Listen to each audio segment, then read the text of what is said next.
So hey guys, welcome back to the another video. So इस वाले video के अंदर मैं बनाने वाला हूँ जगन्नाथ जी के इस वाले ड्राइंग को, जो कि हमने हाफ कंप्लीट कर दिया था। और अगर आप लोगों ने हमारा दो पार्ट नहीं देखा है तो आप लोग जाके वो दोनों पार्ट ही देख लेना, जिसमें मैंने फर्स्ट में आउटलाइन बनाया था और दूसरे में इस वाले ड्राइंग को कुछ इतना कंप्लीट किया था। और अब इस वाले वीडियो के अंदर हम लोग इस वाले ड्राइंग को पूरा कंप्लीट करने वाले हैं कलर करके। तो चलो अब स्टार्ट करते हैं इस वाले ड्राइंग को कलर करना। बट उससे पहले हमारा जो रेफरेंस है उसका लिंक मेरे डिस्क्रिप्शन में मिल जाएगा, तो जाके डाउनलोड कर लेना और आप भी ट्राई करना। तो चलो स्टार्ट करते हैं ड्राइंग को।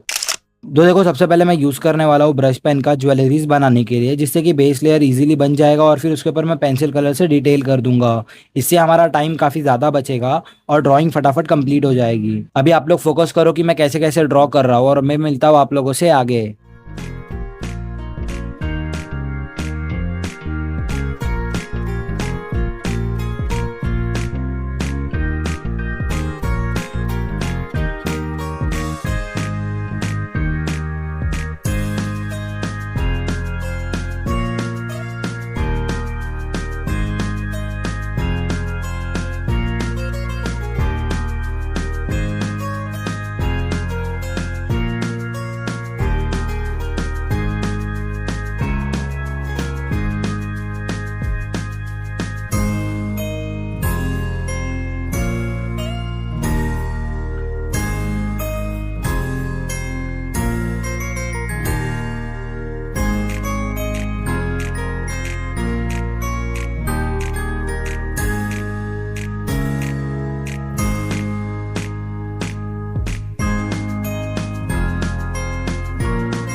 सो गाइस यहाँ पे हमारा ड्राइंग ऑलमोस्ट कंप्लीट हो जाता है जगन्नाथ जी का। तो अगर आप हमारे चैनल पे नहीं हो तो प्लीज चैनल को सब्सक्राइब कर लेना, वीडियो को लाइक कर देना। हम मिलते हैं अपने नेक्स्ट वीडियो में, तब तक के लिए राधे राधे।